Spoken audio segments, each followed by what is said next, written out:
ako nabatsyagan, puno sa pag-iugma. Ako nabatsyagan, kay tungod si Kong Jam-Jam ng nagusbang. Indeed, matutuon ang presensya sa gugma sa pumuluyo sa siyudad sa Iloilo kay Kong Jam-Jam Baronta. Salamat, mahal na Diyos. Salamat sa bugay kag grasya ang ginhatag kay Kong Jam-Jam, ilabi na gid ang ikaayong lawas. Ang inyong pagpalangga, amoy niyang rason na padayon kita na natingwa para madala isa lang ini ang programa sa Noli Tapat para sa pumuluyo sa siyudad sa Iloilo. Silingila sa una ang tupad sa magdalay na kami nagabaha. Because upod kita kay Kong Jam-Jam, kung mag-implementar ang tupad, tag-ibinil, tag-dusinil, kada barangay, wala ang dubo, 3C o kung 30 o 40. Subong, kay wala na si Kong Jam-Jam sa ilang, ginfipakin sa ilang personal interest, tig-implementar sila 3C. Pero subong, tungkol na rindukan ang barangay official sa 53 ka mga barangayan, magdamo ang nakabenepisyo na pumuluyo sa siyudad sa Iloilo sa inyong barangay. Tinakitang isang barangay 50, Shin o Chinta, huluwaran ang mga kagawad, huluwaran ang mga kapitan na wala ng paguga. Nalukoy ko sa pumuluyo. May araiban ang ikuha, abiyan ko mga kapitan, nagasurigit Kong Jam-Jam. Ihatag na lang sa iba na barangay kay kabudlay sa sitwasyon namin. Basi kung magbayad kami sa inyong programa, ang akong 80, 50, 40 na kasual madulaan sa mga. Imagine niyo, tumanagit kalain sa pamultika sa siyudad sa Iloilo. In 2019, witness ka mo sa day 1 na si Kong Jam-Jam nagserbisyo. Eleksyon kung sa wala si Kong Jam-Jam naghahatag sa tamang serbisyo na wala sa pili. Pula ka man, puti ka man, blue ka man, basta kinalang sa pulik si Kong Jam-Jam nagpulik sa pili. Yes, ay masakit. Aw naman kita. Sa pila ka tuwig ang pagbubak nila kay Kong Jam-Jam. Ang isang laro, naging bayrani nila kay kilala yun na. Why na sila padulungan? For them to crush and ruin Kong Jam-Jam. Padayon nila ginagubak, radyo, social media, ang rutima.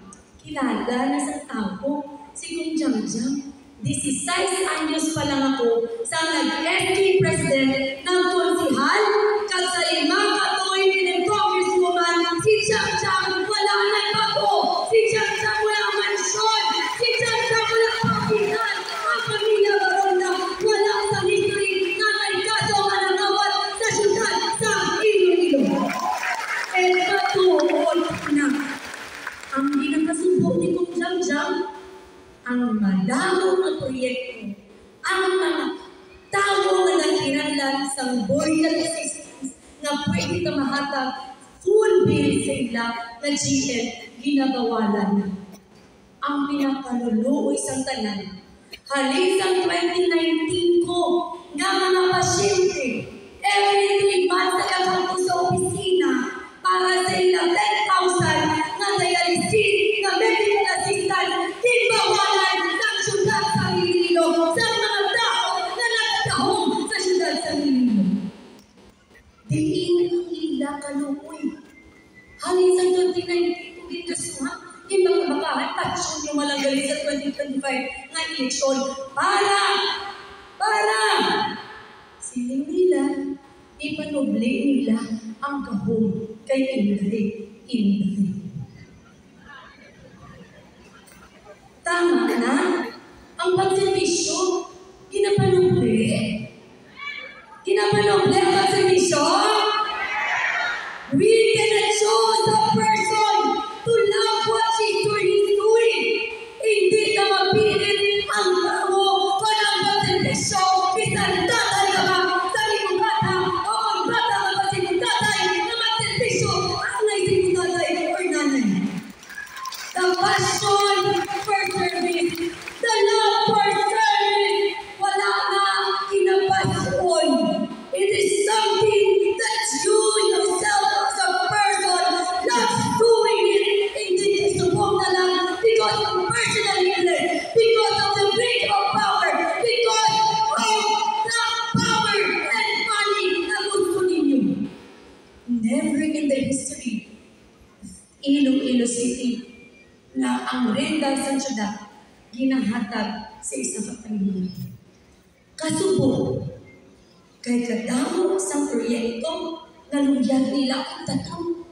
Kabalo-balakan mo na ang DPWH, any national projects, pundo sa gobyerno na ginadala sa syudad sa Iloilo.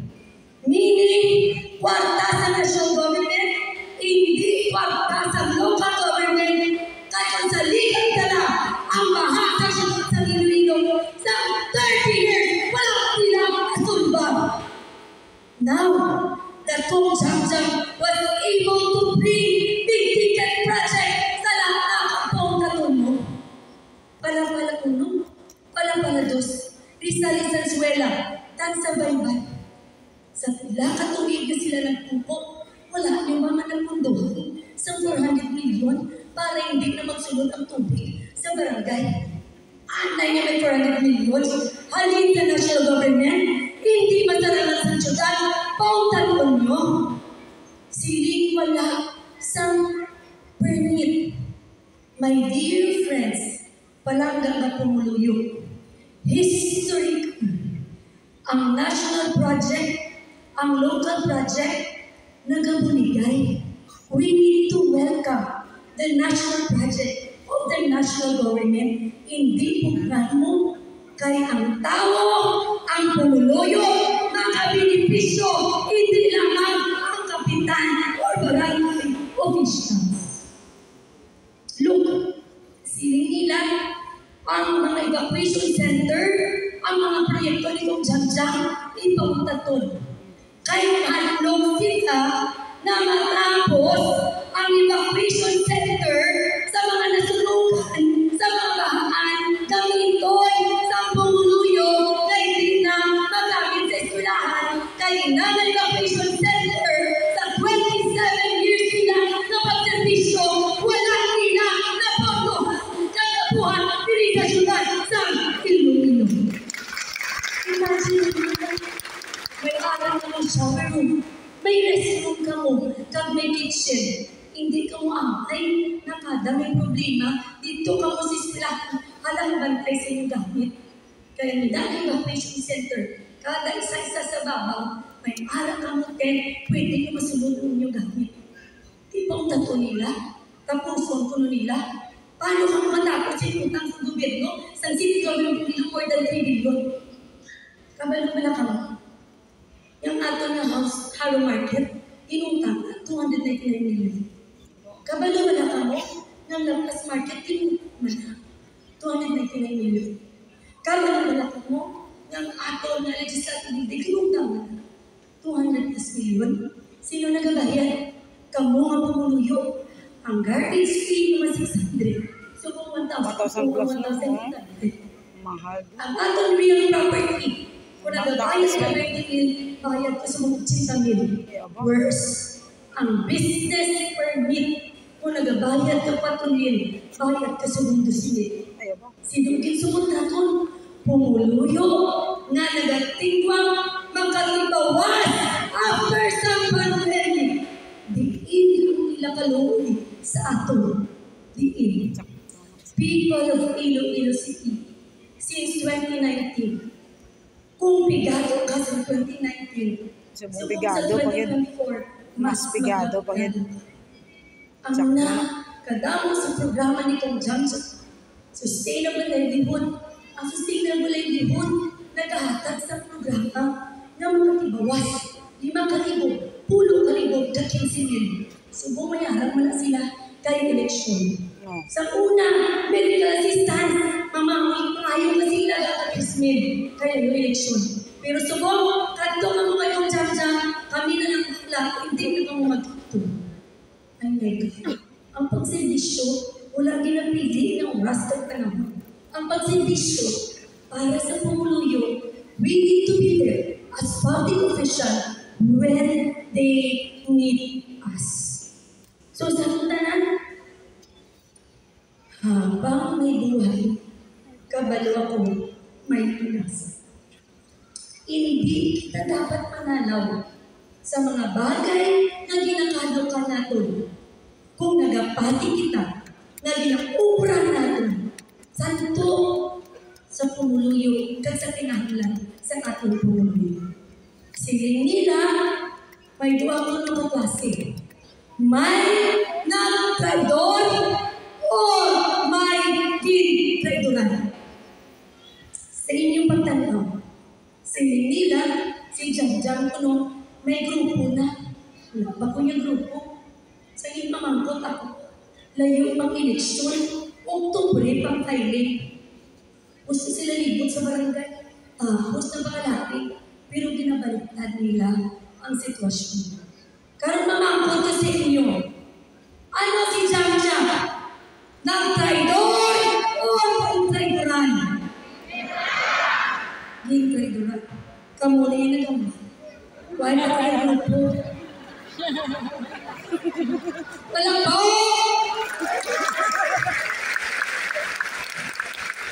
Kamu, kilala ni si Jam-Jam. Halin sa may nagpakamalakot sa akin, ginsapa ko bala sila. Because ang ko normal, ang politika ko na ng siguro yan. I will never stoop down to the level of those people na ang ilang ipusukon. Puno sa kaakit, puno sa kamuyayang, puno sa kalista.